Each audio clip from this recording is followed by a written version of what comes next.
This is Studio 809.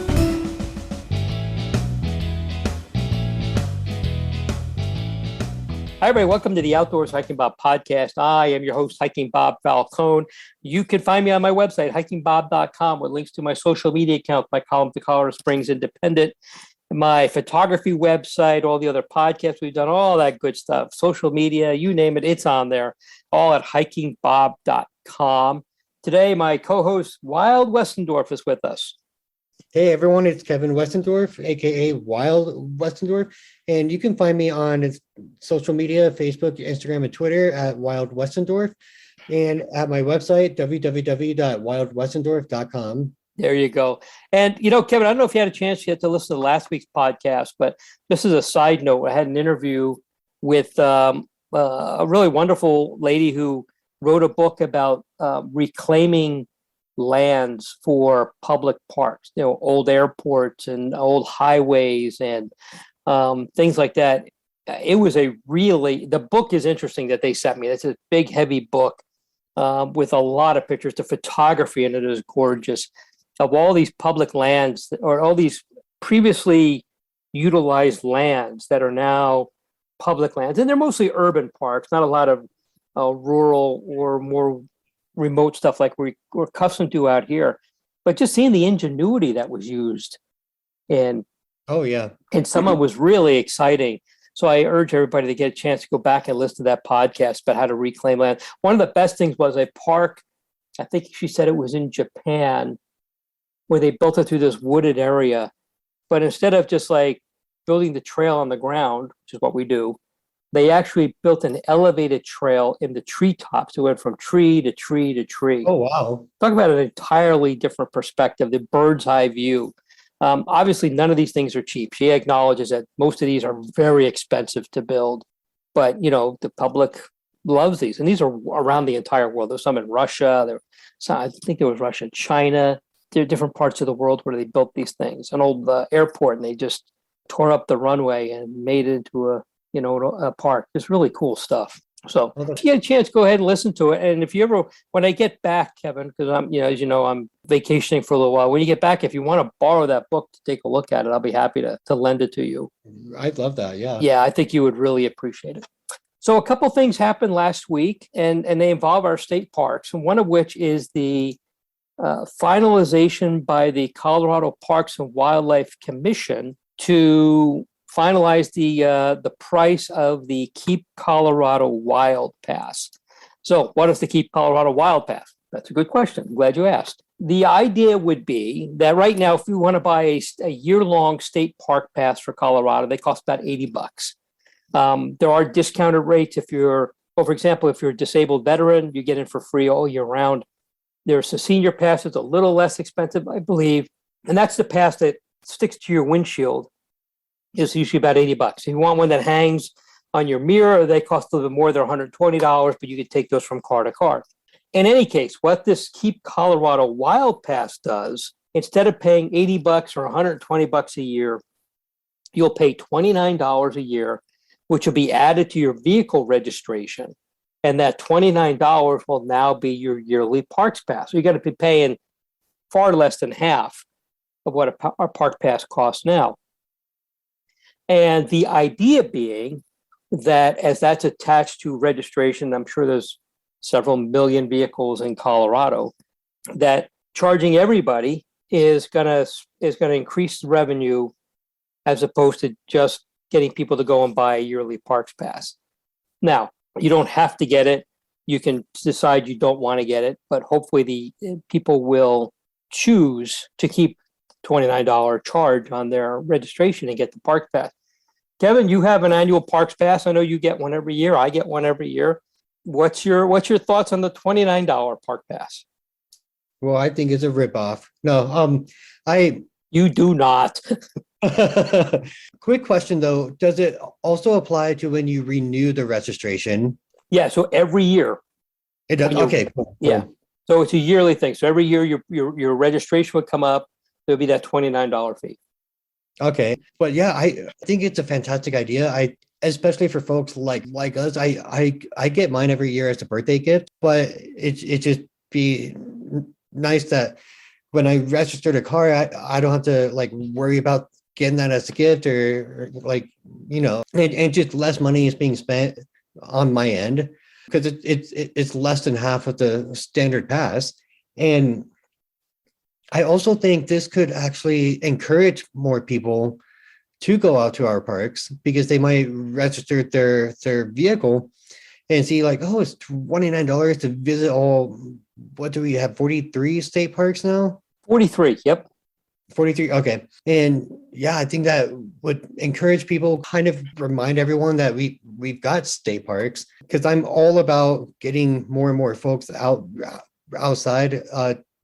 And I fully support it. I think it's a great idea. I really hope it works out with their projections of future funding from it. It is a bummer seeing how a lot of people, I mean, there's always going to be a lot of negative comments on any post on. Welcome to the world of social media where everybody thinks they're a pundit. Yep, exactly. But I would like to imagine that in the real world, those voices are in the minority. Yeah, it's going to be interesting. And initially, when this was proposed and Governor Polis was the deal push for it, they were actually looking at a $49 fee with the hopes of eventually getting it down to $29. But apparently, Colorado Parks and Wildlife, our friends at CPW, did some research and found that $29 was the tipping point between making enough money on the pass to actually increase funding for the state parks, as opposed to getting too high where a lot of people would just say, no, I'm just not going to pay that. I kind of think of some of this as like political polling, which means a lot of it is like a lot of fairy dust and sprinkling and voodoo and who knows how accurate any of this stuff is. But the idea would be that, yeah, you're going to probably bring more people into the parks, but I guess they kind of have an idea how many people are going to say yes, how many people are going to say no, and where there's a tipping point where you might bring in more people, but you're also going to increase enough funding to pay for all this. I don't know. My hope is that people say this is a deal, because right now it's about $9 for a daily pass to get into a park. So we're looking at 3 days and you've paid for the pass. So if you go more than 3 times, $29 is going to pay for itself. And I think the state parks are one of those things. There are some people who never go to a state park. And then there are people who go to the state park a lot, like I do and you do. And there's people in the middle who definitely probably go 3 times a year for, even if it's just special events that you still need to pay a fee for. So I think it's an interesting idea. And you talked about some of the comments on social media. Inevitably, somebody complained, what do our tax money go to? Well, good question. What does it not go to? Is Colorado Parks and Wildlife, not a tax-funded entity. So, but even when I pointed that out to people, they didn't want to hear it, because that did not support their misguided perception of how our state parks are funded in Colorado. But we're not here to call anybody out on that.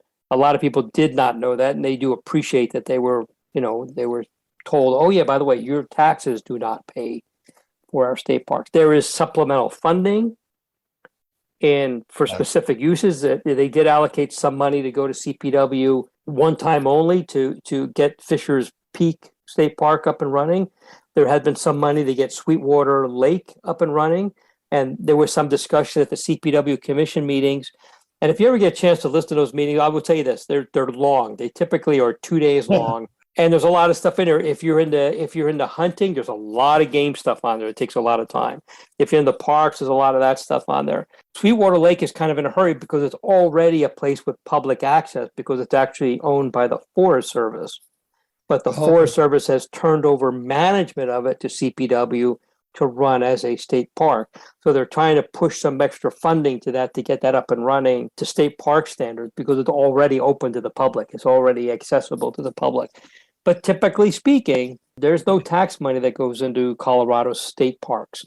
And that's why there's fees. And, I guess you can't have it both ways. You either want it to be funded by state parks and pay more, or funded by taxes, you pay more taxes, or you don't, and then you have to pay fees to get in there. I think $9, for example, here where I'm vacationing right now, the state parks here in Arizona get a pretty good amount of tax funding, and you still have to pay an entrance fee to get in. Same thing with Oh, the county I'm in now. They get tax funding, quite a bit of it, and I still have to pay a fee to get into the county parks, or at least in El Paso County and most counties in Colorado. I'm not aware of any that actually do. You don't have to pay a fee to get in because they are tax funded. So, but then, some counties taxes are more than others. Nothing comes without consequences, I guess, or was it every action has an equal and opposite reaction? So oh yeah. that kind of thing. But I hope it works. It's a good idea. I think it'd make it easier for people. I think people who say, hey, I've already paid for this park pass when I got my registration. Let's go to the state park. And we'll see how it goes. CPW definitely can use more money. They do not have enough wildlife officers out there to manage things. They do not have enough park rangers. I know that's an issue. And I never realized till I volunteered at Cheyenne Mountain State Park how long the hiring process is for a park ranger, law enforcement ranger. It is a long process. And if you start it in the winter, say you start it in January, you might get that officer in place before the end of the busy summer season, or you may not. It's a very long process. But So Kevin, you get your pass anyway, so now you're going to get a pass for a whole lot less money than you've been spending. when does this go into effect? January 1st, 2023. So next year, when you get your registration, and I think one of my vehicles does get one in January. Yeah, boom, that's what's going to be assigned to you. So now the question comes up, if your registration is halfway through the year, are you going to just get by with daily passes instead of buying a yearly one at the beginning of the year and then buying another one? There's going to be that year flux, that first year where people, depending on when they get their vehicle registration, which way they're going to go with that. So, well, mine works out because it expires at the end of October. So I could wait a couple months and such, but you mean your current pass does? yeah. Okay. And when does your registration renew? Oh, no. Yeah. I renew it in April next month. So I wouldn't have to renew it until April of next year. Okay. So yeah, for a couple months, you just get by with a daily pass until you renew your registration. I think if your vehicle registration is like November, it's still worth it to buy the year pass in, the beginning of the year or something like that, and then just go from there. It's just going to depend on, on when those things happen. And like I said, the first year is going to be a little bit complicated, but we'll see what happens. So that brings us up to the next topic, which is how many people are in our state parks, which is, we know, you and I both know, and anybody goes to a state park, some state parks are insanely busy in the summer months, especially on weekends, especially on holidays. And one of those, and I'm pretty sure you've been there, Kevin, is Eldorado Canyon State Park. Have you been there? no, I have not, but I've on my list because I've got a buddy who hikes up there all the time, and I see his posts on Facebook and Instagram, and it looks gorgeous out there. It is a pretty cool state park, and it's very popular with rock climbers. And it's a narrow sliver of a canyon between Boulder and Golden, Colorado. And you get into it from this tiny, tiny little town called Eldorado Springs, and you go through that town to get to the main gate. And and I've been there, and I've written a couple columns about it. So what happens at Eldorado Canyon, it has very limited parking. And you come in from the east, and you go all the way to the west to get to the visitor center and the main parking lot. Along the way, there is very limited parking at various spots along the way. And there are hiking trails along there. There's some great hiking trails besides the rock climbing opportunities. So parking is limited. And you have to go through this tiny town to get to the gate. And then what happens is, on a weekend, people get to the gate, and then they find out all the parking spaces are full. So then they turn people around. So now this traffic is trying to do a U-turn at the gate, and this tiny little town just gets hopelessly bogged down with traffic. Okay. And it just becomes a mess. You can park outside of there. Boulder County was nice enough to institute a shuttle from outside the park to bring people into the park, to kind of try to mitigate this traffic issue, but that's not enough, and there's still complications. So what they're proposing to do is to implement, I mean, if you've heard this before, a timed entry reservation system. for the state park. This would be the first state park in Colorado with this kind of a system. And there's a lot of details. I wrote a column about it. I will link to it in the show notes. Yes, but basically speaking, I think this year, it'll be from July to September. Next year, it will be May to September. What CPW is proposing is a 2-year trial program. What they want to do is implement a timed reservation system, which will be weekends and holidays only. So let's make that clear. It won't be Monday through Thursday, for example, if Monday's a holiday. It'll be weekends and holidays. You will have to purchase a pass. You have to have your park pass to begin with, but you'll have to make a reservation to get in. And then you'll have to show up within this time frame for that reservation and be able to get into the park. Now, there's some caveats to that. You can only get 4 of them in 1 month, so you can't buy up all the passes. This only applies to people driving into the park. If you are outside the park and take a shuttle in, you are exempt from having the timed entry permit, because the issue is parking more than it is trail capacity, although that's an issue. But the funny part is, if you just walk up to the gate, you can't do that unless you have a timed entry reservation. Oh, okay. I'm unclear about why that's different than somebody coming in on a shuttle, but I guess the issue might be that people who are walking in are probably parking in Eldorado Springs, which, as we know, as we just mentioned, is already dealing with traffic. And Kevin, you and I have struggled with this dichotomy of we hate these systems, Yeah. but we know how we got there. What are your thoughts? I know you want to go up there. I think you might need to take like a random Wednesday off and go up there. And if you go, Yeah. I'd like to go with you, because there's some great trails up there I can show you. Yeah, like you mentioned, it is that awkward balance of like, can't stand these systems. I love being spontaneous. I love to decide like the night before or the morning of, like, hey, I'm actually going to go out to this place, and it's like, oh crap, I've got to get a reservation, and I should have got it a week ago or 2 weeks ago. But I get it too. Especially this state park is right next to Denver Metro, so it makes sense. It would get very crowded, very packed, very fast, and it's not just crowd control, so you can have a better time outside of nature, but it's also having tons and tons of people causes more and more erosion on the trails. There's more damage, there's a higher chance of trash, and so I get it too, that it's just trying to protect the trails also. Yeah, and we'll see how this goes. Like I said, I hate these systems, but it's become the fallback position for land managers and how to deal with it. As we know, Arches National Park is doing it.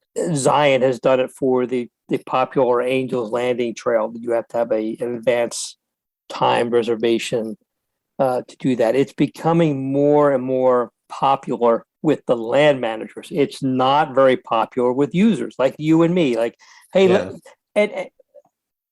People who get up in the morning and say, hey, let's go to a park. Let's see what's nearby. Let's go to this spot. Because not everybody gets a chance to plan what they're doing. People who are on vacation are actually going to use this more effectively than people who live here, because they're making the plan to come out on this trip anyway. Yeah. So they're going to say, I want to go to this spot, this spot, this spot. Well, we need to make reservations. Where you and I and people who live here, probably the people who use these parks more, are more along, hey, it turns out I don't really have anything to do today. It's a nice day. The dog wants to go for a walk. The kids want to go for a bike ride. Let's just jump in the car and go to the nearby state park. Oh, no, you can't do it. You need a time reservation. It is frustrating. And I will tell you that I don't know that all of my brain cells are in a position that really can come up with another way to do it unless we build capacity. And sometimes you just can't. In Eldorado Canyon, it is a tiny little canyon.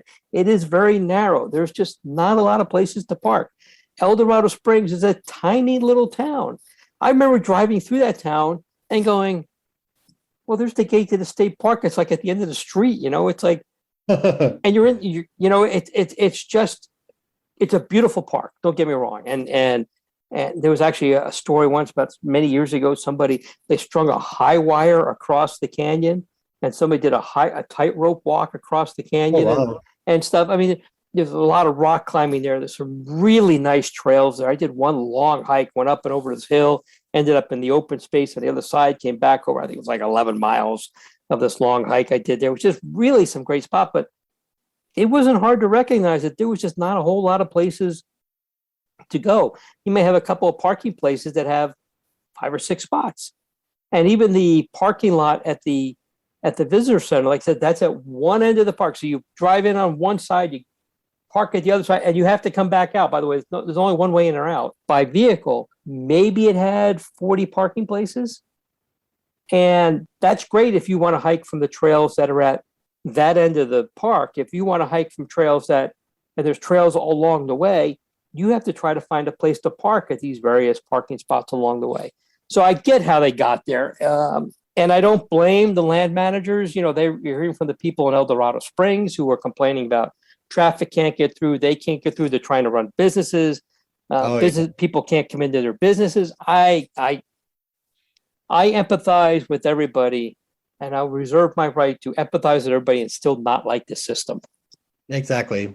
Yeah. So, Kevin, if you want to go up there, do it on a weekday. I'll keep that in mind. I would pick like a random Wednesday is probably a good day to go up there and enjoy it. Contrary to what you read in some media, they discussed it at the last meeting, which was in last week, March. They're not. My understanding from what I have from CPW officials is they're not bringing it up in the April CPW commission meeting. It's going to come up in May, and that's when the commission is going to make a motion to either adopt this pilot program or not. I'd be shocked if they say no, we're not going to do this. I think the arguments I heard when I listened to the meeting were very persuasive as to why it's needed. My concern is you're going to start seeing this in more and more parks, which I would hate to see happen. But Highline State Park talks about how they've had to just close the gates and traffic is backed up because people are turned around. Cherry Creek sees a lot of issues. Lake Pueblo State Park saw 7 million people. Oh, wow. I don't even know where they came from. Yeah. But somehow that's how many people were there, according to one report I read. And I was like, where do they all come from? But, it's a park with a lake. And how many parks do we have with lakes? Not that many. So people, if you have a boat, if you want to go fishing, then you go to one of these bigger lakes. You have Trinidad Lake, Lake Pueblo. There's just a lot of moving parts to this thing. Kevin, your thoughts? I basically echo what you've said. And I've thought about it too, how like could there be another way to do this without the reservations and such? But we're such a fast growing state too that it's going to become more and more of an issue. So I see why land managers are doing this, and I can see if they start being proactive too in the future also. Yeah, and there's already people trying to carve out exemptions. Well, I live in the area. Do I get to go in? Do I still have to buy the pass? Well, it's a state park. So if I pay for a state park pass and you pay for a state park pass, your state park pass isn't better than mine just because you live there. In fact, I'm driving a long way. Maybe I should get first priority or the local people. That argument's not going to fly either way. It is what it is. I get it, though. If you live near that state park and you're used to just going in there whenever you want because it's right next to you, I get it. This is a pain in the butt. But I think we're going to see these become more and more, I don't want to say popular because they're not popular. I think I see these more and more implementation of these things. I hope it doesn't get down to our city parks and our county parks, especially in El Paso County and Colorado Springs. I would hate to see that happen. But you know what? North Cheyenne Canyon Park in Colorado Springs last year, when the parking lot was full, they were closing the gates and turning people away. Yep. And North Cheyenne Canyon is a lot like Eldorado Canyon. If you're familiar with North Cheyenne Canyon, it's the same thing. It's a very narrow park, limited parking along the way, limited parking. You come in one end and the parking's at the other, and there's not a lot of parking there. There are very much similarities between these two parks. So if you've never been Eldorado Canyon, and you try to imagine what it's like, picture North Cheyenne Canyon Park with a very narrow canyon with a single road that goes into it and very limited parking capabilities, and you'll get an idea of what they're dealing with at Eldorado Canyon. So we'll see what happens. Another quick thing, Kevin, El Paso County has a new park that's opening in about a week. Kane Ranch Regional Open Space is El Paso County's newest park. It was a thing that, I actually had a little bit to do with when I was on the County Parks Advisory Board. It was supposed to open last fall, and this park is going to be east of the town of Fountain. It was supposed to open last fall. I had a column already written. It was going to open the following week. It was already written. Then I got this frantic phone call, don't write it, because they realized that they just had this little flimsy gate at the front of it, and they weren't sure that was going to regulate traffic in there during open and closed hours. If anybody's been to the Pineries open space and see that big honking solar powered, or I guess not solar powered, electric gate that, only opens and closes, on a time. And then when you go to leave, there's a sensor that allows you to get out. Those gates are custom made. They are a fortune, but they're built like tanks. So they wanted to get one of those installed. That's been installed. I guess they're ready to go. So about a week after this podcast comes out, Kane Ranch open space will be open. It's an interesting space. I will be doing a column on it. It's a little different. It is very wide open. It is an old ranch. It was overgrazed by cattle. So when I've been out there, any vegetation was out there was about half an inch tall. It was just overgrazed. Oh. But the cool thing is, as that comes back, birding opportunities are going to be pretty cool. I think wildflower opportunities are going to be pretty cool. And there's some really great open views. You can see almost the entire Front Range from the spot. It is a pretty cool place. It's going to be a little different. Not very big. I think all the trails are maybe 3 miles worth of trails. They are going to maybe develop some more loops in there. Maybe a little picnic area. But it's going to be a pretty cool spot. Kevin, I know you haven't been there because I haven't been open. I've had a chance to get in there a couple times. What do you think? Another new public space to go and check out? I'm all for it. And I think that part of town or the county needs more and more of those spaces too. Yeah, there's a couple of spaces down there already, but they're not that, kind of few and far between. There's Clear Springs Ranch open space, which I bet most people don't even know exists. But that's on the east side of I-25 across the big power plant south of Fountain. And then after that, there's not a whole lot. Yeah, there's Blue Stem. Isn't that more northeast? That is between, basically it's north of Security Widefield. So it's kind of wedged between the end of the airport runway, Colorado Springs Airport runway, and Security. So it's north, it's at least north of Fountain, and definitely not any east of it. So yeah, so there's kind of like this swath of land down there that doesn't have a lot of these open spaces. So pretty exciting that this is there. The city has had ownership of the land for a few years, but like everything else, they had to wait till they got around to it. Limited staff, and they had to have the money to develop it. It's going to be a pretty cool place, though. I think a lot of people are going to find it pretty exciting. Some cycling opportunities in there. Like I said, not big. If you're looking for a place to do a 10-mile hike, this is not going to be it. If you're looking for a really long bike ride, this is not going to be it. But if you're looking for a place a little different, and picture, I guess you're right, Blue Stem Prairie is kind of a close equivalent, without the water. There's a little creek that runs through there near the entrance. I think you'll find this a pretty exciting place. Cool. Or at the very least, a new and fun place to visit. Kevin, there was another thing we had on our little topic list here, which was, let's see. Oh, yeah, short hikes. So I did a column last week in the Indy about short hikes, typically hikes that are under 2 miles round trip, and featured a few of them. I'm going to still do more. I'm going to follow that up with maybe at least one more column as my plan. Kevin, did you have any short hikes that you like?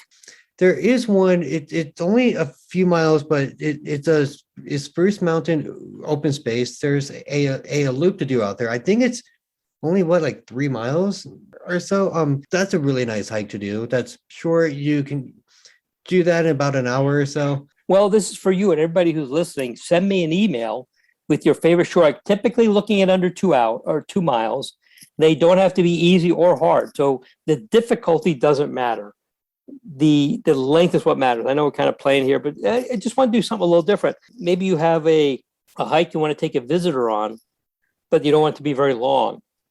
Here are a couple 2-mile hikes. One of which I featured was Mount Cutler.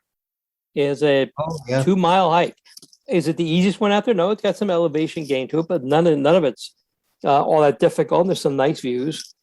Signal Butte, which is way out in the boonies, I guess kind of north of Florissant, is literally a half mile each way. And it's up a hill, but it's got some great views. It's a pretty cool spot. And I found it by just looking at a map and finding it. So I had some people send me some really great suggestions. So if you have a good suggestion for a hike, typically looking at about 2 miles round trip, difficulty level doesn't matter. Let me know and send me an email. I'll be glad to feature some of those. It should be a lot of fun. It's kind of an interesting thing. Like I mentioned in the column, we're always wrapped up about numbers. How many hikes we do, how many miles do we go, how many 14ers have we done, how many hikes have I done? I put all that stuff in my column, and half the time I get, why does anybody care how many hikes you've done? Probably nobody does, but I do. So it goes in there. Maybe we should do some other focus stuff. Kevin, what should be some other things we could do? Worst hike you've ever done? Maybe we don't want to do that. That list could be long and ugly. Yeah, maybe we don't want to talk about that. Kevin, what else do you got? You got anything else going on there? Well, I got two things I'm waiting on right now. Cool. First thing is last Monday, two of my dear friends and I submitted an application for the Mount Whitney lottery to permits. And we find out on March 24th if we won them or not. If for those of you who may not know, Mount Whitney is in California, and it's the highest mountain in the lower 48 states. And it's like a little over 100 feet higher than the highest mountain in the Rockies in Colorado, which is Mount Albert, that I've done a couple times. But I think it should be fun to turn that into a road trip. And it's supposed to be a gorgeous hike too. Is that near Yosemite? It's between Death Valley and Sequoia. Okay. So it's a 14er. It's a 14er. It's not in Colorado. Imagine that. Yeah, it's weird. We like to think we own all the 14ers, but not so fast. And the second thing is this Saturday, I'm taking my mom on her very first hike ever for her birthday. So I'm very, very excited about that. Her very first hike ever? Yeah, like actual, like not a sidewalk or a path in the woods, like an actual hike. It's going to be very short. I feel like she has a great life insurance policy, but I'm not going to take advantage of that. So You did not just say that. Oh my. Do you mind telling us where you're going to take her? Yeah, it's going to be in a Cheyenne Canyon, and my goal is to take her along Lower Columbine to Middle Columbine, then to the Creek Trail or the Creekside Trail. The goal is to get to the trailhead for Mount Cutler and Muskoka, see how she feels, maybe go up to Cutler. Not sure if that part would have happened because, she's not a hiker, so I wouldn't know about the elevation gain. Because I took some friends up that mountain last summer who came in from New Jersey, and they had a hard time up there, where me and the Colorado friends were like, this is easy, haha, and stuff. So, but yeah, it'd just be really nice to get her out there to really show her like one of my favorite parks and why I like to hike in there all the time, and to just kind of show her a glimpse of what I see all the time. Whatever you do, do not say the words life insurance while you're out there with your mom. Don't mention wills. Don't mention life insurance. Don't mention estate. Yeah. Yeah. Don't mention estate planning or anything like that while you're out there with her. I think that's awesome. I think your mom will have a great day. And yeah, people from New Jersey have an issue, but your mom lives here, so it's not like she's coming from sea level. Yeah. But you may just want to take it easy with your mom a little bit on that one. Oh yeah. Yes. It's going to be a nice slow stroll at her pace and such. Yeah. Good. Well, I hope you have fun. I hope she has a good time and you guys enjoy yourself. I think it should be a lot of fun. And I think, if I recall, the weather's actually going to be pretty decent. Yeah. The only thing I'm concerned about I've got some backup trails in case, but it's supposed to snow on Thursday. So Okay. I'm hoping it's not going to be like a ton of mud or slush or whatever on the trail. But then it gets really nice again on Friday, and it is nice on a Saturday too. So yeah, it looks like 52 degrees is a high on Saturday. So it should be pretty nice. A pretty nice day there for you to take your mom on this hike. I think she's gonna have a blast. I think it'll be a lot of fun for her. Yeah. I think it's awesome that you're taking her out there. I think that's a lot of fun, and yeah, it's a good trail to do that on too. That's a pretty easy trail, so it should be fun. Good for you. Good for your mom. I think that's awesome. Before I get any further, I want to apologize to everybody for sending out my newsletter a day late. Somehow I fell asleep at the switch over the weekend and didn't go out until Monday. I'm sure everybody was all like waiting at their email, waiting for it to pop up, and it just never happened. That's not what happened either. But in any case, that happened. Oh, and one other note for people who visit my website and who send me messages via the email function on my website. If you send me an email, I typically try to respond to those fairly quickly, usually under 24 hours. So if it's been more than 24 hours since you sent me an email, or sent me a message there, please check your spam box. It turns out for some reason my email address gets diverted to spam a lot. And I think there's a few people out there who have sent me messages and wonder why I haven't responded to them, because I haven't heard back from them when I've had reply questions. So it's possible that some people are waiting and may not realize that their spam folder may hold the answer that they're looking for. But in any case, if you send me an email, and I look forward to your emails, if you're looking for a reply and it's been more than 24 hours, please check your spam folder and see if my email got diverted there. It's weird, those algorithms, Kevin, Oh yeah. I've had emails from you that I get, you're in my email list, you're in my address book, and all of a sudden one of your emails ends up in spam. And it's like, I've been getting emails from Kevin for ages. It's in my address book, but some algorithm says, nope, this one looks like junk, and it goes off the spam. I check my spam folder several times a day because that has happened. If you're waiting for an email from me, please check your spam folder and make sure that it's there. And if I still haven't replied, drop me another line, say, hey, dummy, how come you answered me yet? I'll be glad to get on it. So, Kevin, I think that's all we got for now. Sounds good to me. All right, buddy. Well, thanks for being on the podcast, and thanks everybody out there for the support. And with that, we'll say goodbye, and thanks for listening. We'll talk to you later. Are you ready for great music in the great outdoors? Hey there, Colorado Springs. I'm Nicole Nicoletta, Executive Director of Rocky Mountain Highway Music Collaborative. I'm here to personally invite you to join us at the 13th Annual Meadowgrass Music Festival. It happens this Memorial Day weekend, May 27th through the 29th in beautiful Black Forest, Colorado. 3 days of live, local, regional, and national music. It's family friendly. Kids 12 and under get in free with a paid adult. You can join us for the 4th Annual Meadowgrass Beer Festival, yoga, on-site camping, and a phenomenal collection of local food, retail, and alcohol vendors. Tickets and information at RockyMountainHighway.org, or you can visit our Meadowgrass Facebook page. You should really come see why Meadowgrass is considered the premier kickoff to summer in the Pikes Peak region.